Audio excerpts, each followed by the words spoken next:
मध्य प्रदेश में किसकी बन रही सरकार? राष्ट्र चंडिका न्यूज। तमाम कारकों और घटकों का विश्लेषण करने के बाद भविष्यवाणी है कि मध्य प्रदेश में कांग्रेस और भाजपा के बीच कड़ा मुकाबला है। इसके चलते काफी नजदीकी नतीजे आएंगे, लेकिन कांग्रेस ज्यादा सीटें लेकर टॉप पर रहेगी।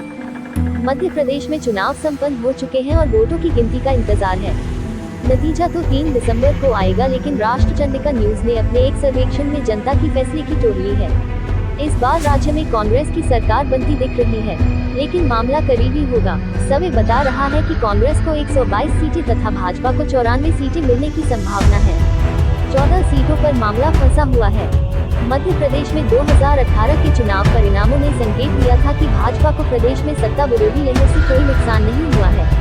इसके अलावा मध्य प्रदेश में शिवराज चौहान की सफलता का श्रेय तत्कालीन भाजपा प्रधानमंत्री पद के उम्मीदवार नरेंद्र मोदी के राज्य में प्रचार को दिया गया। सर्वे के अनुसार यह पाया गया कि ग्रामीण क्षेत्रों में 25% लोग मौजूदा सरकार से खुश हैं, जबकि शहरी क्षेत्रों में यह आंकड़ा 45% का पाया गया है। जहां तक सरकार से नाखुशी की बात है, तो ग्रामीण क्षेत्रों में 70% लोग सरकार से नाराज हैं। शहरी क्षेत्रों में ये आंकड़ा 55% का है। इस आधार पर यह साफ है कि ग्रामीण क्षेत्रों में भाजपा को ज्यादा नुकसान होने की संभावना है। सर्वे में जब लोगों से यह पूछा गया कि वे किस पार्टी को जीतते हुए देखना चाहते हैं, तो 43% लोगों ने कहा कि वे भाजपा को जीतते हुए देखना चाहते हैं। वहीं 48% लोगों ने कांग्रेस की जीत की बात कही, जबकि 9% ने अन्य की जीत की बात कही। राष्ट्र चंडिका का अनुमान। तमाम कारकों और घटकों का विश्लेषण करने के बाद भविष्यवाणी है कि मध्य प्रदेश में कांग्रेस और भाजपा के बीच कड़ा मुकाबला है। इसके चलते काफी नजदीकी नतीजे आएंगे, लेकिन कांग्रेस ज्यादा सीटें लेकर टॉप पर रहेगी।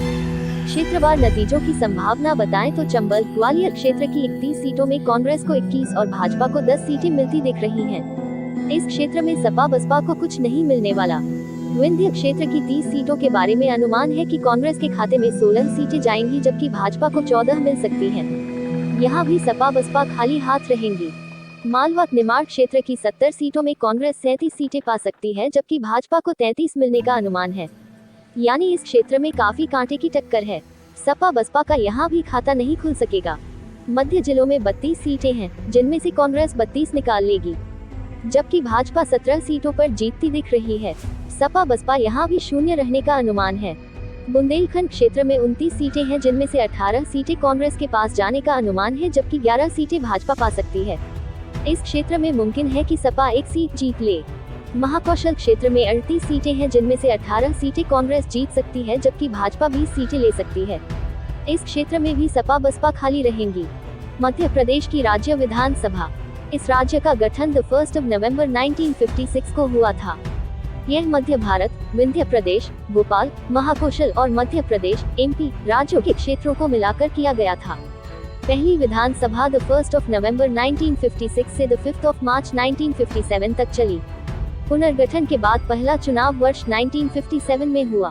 राज्य में विधानसभा में 230 सीटें हैं। राष्ट्र चंडिका सर्वे का अनुमान। इस बार विभिन्न विधानसभा निर्वाचन क्षेत्रों में क्या स्थिति रहेगी, इसका विश्लेषण राष्ट्र चंडिका ने किया है। भोपाल कांग्रेस और भाजपा के खाते में 3-3 सीटें जा सकती हैं, जबकि 1 सीट पर कड़ा मुकाबला होगा। रायसेन क्षेत्र में कांग्रेस और भाजपा को 2-2 सीटें मिलने का अनुमान है। राजगढ़ क्षेत्र में कांग्रेस को 3 और भाजपा को 2 सीटें मिलने का अनुमान है। सीहोर क्षेत्र में कांग्रेस और भाजपा को 2 सीटें मिलने की उम्मीद है। विदिशा क्षेत्र में कांग्रेस को 3 और भाजपा को 2 सीटें मिलने का अनुमान है। अशोकनगर क्षेत्र में कांग्रेस और भाजपा को 1-1 सीट मिलने का अनुमान है, जबकि 1 सीट पर कड़ा मुकाबला है। शिवपुरी क्षेत्र में कांग्रेस को 3 और भाजपा को 2 सीट मिलने का अनुमान है। दतिया क्षेत्र में कांग्रेस को 2 और भाजपा को 1 सीट मिलने का अनुमान है। गुना में कांग्रेस और भाजपा को 2-2 सीट मिलने का अनुमान है। ग्वालियर क्षेत्र में कांग्रेस को 4 और भाजपा को 2 सीट मिलने का अनुमान है। हरदा क्षेत्र में कांग्रेस और भाजपा को 1-1 सीट मिलने की उम्मीद है। बैतूल क्षेत्र में कांग्रेस 3 और भाजपा 2 सीट जीत सकती है। मुरैना क्षेत्र में कांग्रेस को 4 सीटें और भाजपा को 2 सीट मिलने का अनुमान है। श्योपुर क्षेत्र में कांग्रेस 2 सीटें जीत सकती है, भाजपा का खाता नहीं खुलेगा। भिंड क्षेत्र में कांग्रेस 3 और भाजपा 2 सीटें जीत सकती है। बुरहानपुर क्षेत्र में कांग्रेस दोनों सीटें जीत सकती है। धार में कांग्रेस 4 सीटें और भाजपा 2 सीट जीत सकती है, जबकि 1 सीट पर कड़ा मुकाबला है। इंदौर में कांग्रेस के खाते में 4 और भाजपा को 3 सीटें मिलती दिख रही हैं, जबकि 2 सीट फंसी हुई हैं। झाबुआ क्षेत्र में कांग्रेस 2 सीट और भाजपा 1 सीट जीत सकती है। खंडवा क्षेत्र में कांग्रेस और भाजपा 2-2 सीटें जीत सकती हैं।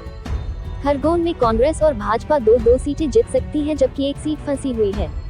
अलीराजपुर में कांग्रेस और भाजपा के 1-1 सीट जीतने का अनुमान है। बालाघाट में कांग्रेस 4 और भाजपा 2 सीट जीत रही है। जबलपुर में कांग्रेस 4 और भाजपा 3 सीट जीत सकती है। कटनी में कांग्रेस 2 और भाजपा भी 2 सीट जीत सकती है। मंडला क्षेत्र में कांग्रेस को 2 और भाजपा को 1 सीट मिलने का अनुमान है। नरसिंहपुर में कांग्रेस और भाजपा को 2-2 सीट मिलने का अनुमान है। सिवनी में भी कांग्रेस और भाजपा को 2-2 सीट मिलने का अनुमान है। रीवा में कांग्रेस को 3 और भाजपा को 5 सीट मिलने का अनुमान है। सतना में कांग्रेस और भाजपा को 3-3 सीट मिलने का अनुमान है। सीधी में कांग्रेस 2 जबकि भाजपा 1 सीट जीत सकती है। सिंगरौली में कांग्रेस और भाजपा 1-1 सीटें जीत रही हैं। शहडोल में कांग्रेस को 2 और भाजपा को 1 सीट मिलने का अनुमान है।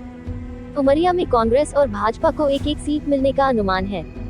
डिंडोरी में कांग्रेस और भाजपा को 1-1 सीट मिलने का अनुमान है। अनूपपुर में कांग्रेस को 1 और भाजपा को 1 सीट मिलने का अनुमान है। देवास में कांग्रेस को 2 और भाजपा को 3 सीट मिलने का अनुमान है। मंदसौर में कांग्रेस और भाजपा को 2-2 सीट मिलने का अनुमान है। नीमच में कांग्रेस को 2 और भाजपा 1 सीट जीत सकती है।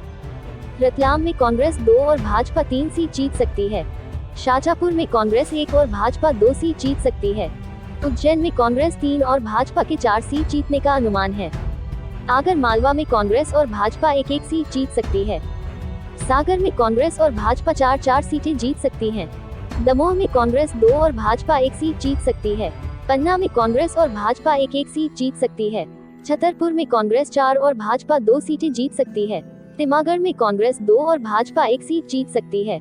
निवाड़ी में कांग्रेस को 1 सीट मिलने का अनुमान है।